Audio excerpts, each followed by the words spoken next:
What's the most reoccurring vocabulary word in the Sonic fandom? Say it with me, nostalgia.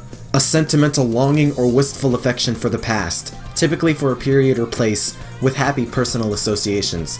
That annoying word has been slung around the Sonic community since the early 2010s. And let me tell you, some of you guys really need to understand what fans mean by nostalgia in Sonic, and please watch the video first before commenting.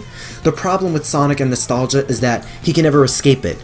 Evidence suggests Iizuka's the one enforcing nostalgia in Sonic games, but whether hit or miss, people want to move on. Sonic 4 trying to recapture the original games via aesthetic, gameplay, enemies, story, and design, Sonic Generations reviving classic Sonic, his gameplay style, and remaking past levels from past Sonic games, Sonic Lost World copying the classic's aesthetics, enemies, and level design, Sonic Forces reusing classic Sonic, classic levels, and their level designs even, Sonic Mania reusing a majority of classic levels compared to the small amounts of new levels. The problem with nostalgia in the Sonic community and his games is that it's holding him back, and barely anything new is being added or changed. Again, for further clarification, the issue people have with the past being redone to death is the levels, aesthetics, enemies and such constantly being resorted to use time and time again. It's why fans are absolutely sick of Green Hill and Chemical Plant being remade over and over and over again. We get that they're good levels and they can be even better, but the same level aesthetic and design can only be done so many times. Sonic Mania has stellar level design among every single level, giving the past levels a different experience, adding different mechanics and other extras, and people do love those. A highlight of Sonic Mania was that the old zones felt new and different from previous iterations, but people would have been better off in new original zones. That's why people loved the absolute hell out of Studiopolis, Press Garden, Mirage Saloon, and Titanic Monarch. Even if the designs were new and favored to the experience, people still grew distaste towards reusing these old themes and locations. But here's the thing when it comes to Sonic or gaming fans that group a portion of those fans together. For instance, during the Boost era, there was that clamor for the old 2D Sonic to return because it was fun, it had good level design, the games were good themselves, etc. Nowadays, you see clamor for the adventure style to return because it was good, had good design, yada yada.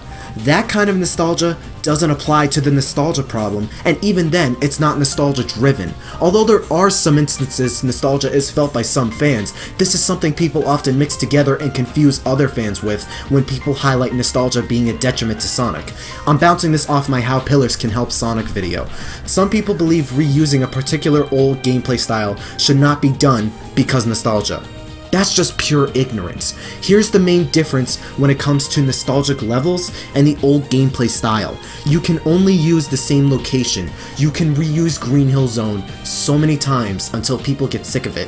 The gameplay style, however, can actually change, improve, expand, and evolve. Take Sonic Mania for instance. The levels were reused and the gameplay style returned in its proper form, but there were new level mechanics added and mashed up, Sonic had a new ability called the Drop Dash, and the new level designs were able to be capitalized by classic Sonic's main gameplay.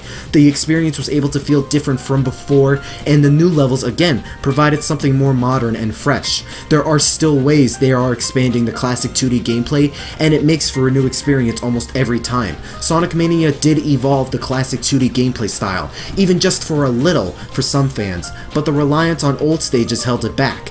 That's why each classic Sonic game, Sonic 1, 2, CD, 3, and Mania, play and feel different from each other. Another example, Sonic Generations. Every single level is a stage from a pre-existing Sonic game. That and they remade classic Sonic's gameplay. It didn't entirely feel like the classic games, and playing as classic Sonic in these modern stages lent itself to a different experience. I wouldn't say the style itself evolved, and Generations' whole premise literally was visiting the past for its 20th anniversary, but the issue people have now with Generations is that nothing in particular really provided a new experience other than the classic gameplay in modern stages, boost gameplay in classic stages, the boost gameplay in adventure-like stages, and the more open level design. That's where the nostalgia problem lies, within the levels, the themes, and reusing level design, not with the context of the gameplay, because the gameplay itself can change and evolve.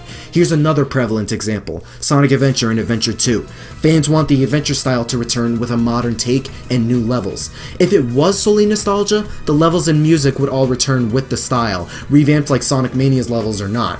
Hell, they could just remake the series, and yeah, The nostalgia argument could be done there, but you could also say they may want to try and rework, like actually revisit that ground and maybe improve where they left off, see if they can be competent enough to make a good adventure game. People want the 2D style under original levels and concepts, and the same applies for the demand of the adventure style. It's not that people want to see City Escape, Pumpkin Hill, Cosmic Wall, Emerald Coast, and other stages again. It's that fans want to see the gameplay style itself take on a modern form and be used again, because there's room for improvement and evolution. The main issues with Sonic Adventure is Big the Cat's gameplay, how the levels weren't designed for Big, Amy, and Gamma, but were for Sonic, Tails, and Knuckles, and the other characters were added either to create a lighter focus or to pad out the game's playtime. The main issues for Sonic Adventure 2 is that the mech stages half the time can be clunky and slow, and the treasure hunting stage's radar is terrible compared to the good, normal radar in Sonic Adventure. People also forget the last Sonic game to be as popular and successful before Mania was Sonic Adventure 2.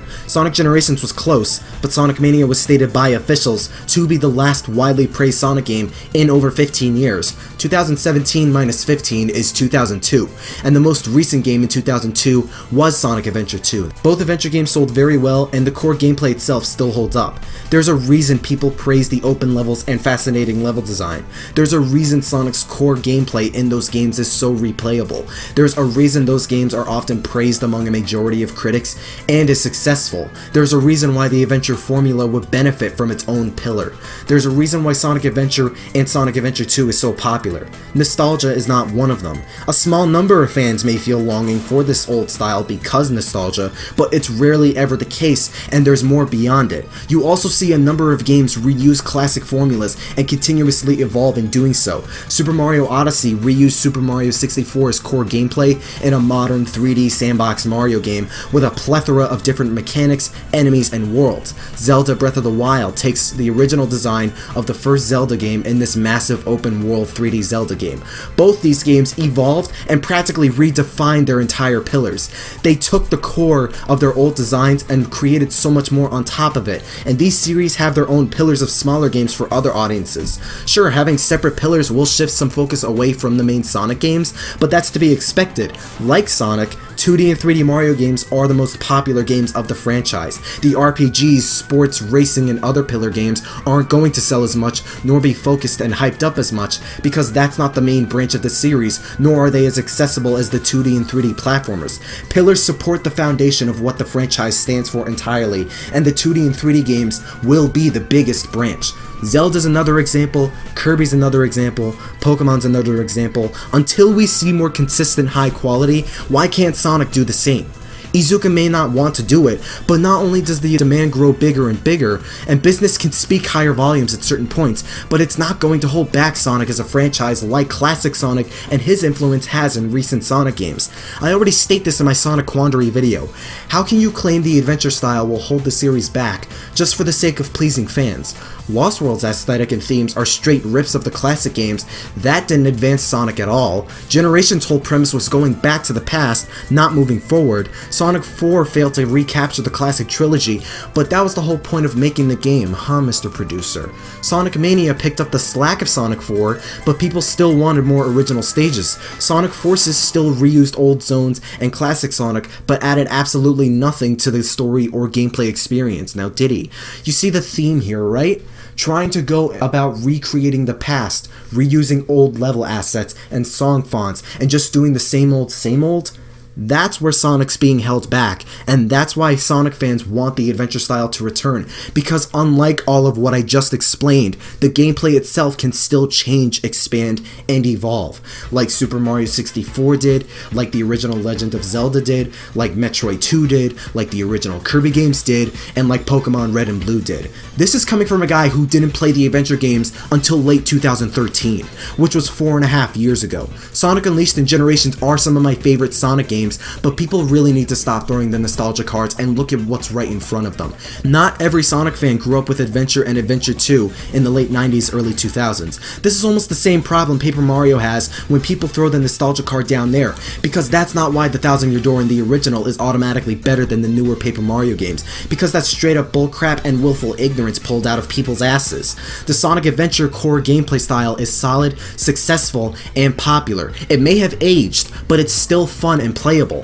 Reusing 2D Sonic has consistently held the series back and been for the worse until Christian Whitehead did what he did and evolved classic 2D Sonic. Even if new levels were made, his team still managed to improve and differentiate this 2D Sonic from the other levels in some ways. The boost style is successful, popular, and can do the same, but there's less potential and more production value than the adventure style. We've seen the boost regress in Forces, and we need better developers and people who are willing to evolve the concept further for a new experience between mechanics, level design, and core gameplay. The adventure style can do the same too, and its requirements are the same. It can still have new mechanics, new levels, new level designs, new moves, new set pieces. It can still evolve and change. It just needs people who are willing to go the extra mile and see what can be done to the adventure style and make it even better and more fun than how it was in Adventure and Adventure 2. The style itself is not nostalgia driven. It's the levels, enemies, and music that surround it even more than the core gameplay. It can serve as a foundation for Sonic games moving forward, like the 2D style and boost style like I stated in the Pillars video, and like how classic Pokemon gameplay has been the stasis for every mainline game. Same for Mega Man, Call of Duty, 3D Zelda, 2D Kirby, Super Smash Bros., and a lot more. If it was nostalgia, then Mario Odyssey is nothing but nostalgia based purely on the gameplay and not the actual new mechanics, enemies, locations, and more. Clearly that isn't the case. So until there are suitable and good level designers, programmers, and such that can make and evolve such a gameplay style, don't try and cross off the adventure gameplay style because one or two people may not want to. Considering how much bigger the demand is getting, it's going to continuously bite more than help. And that's all I got. Thank you for watching, and more Sonic content and Smash content is coming in the future. Stay super.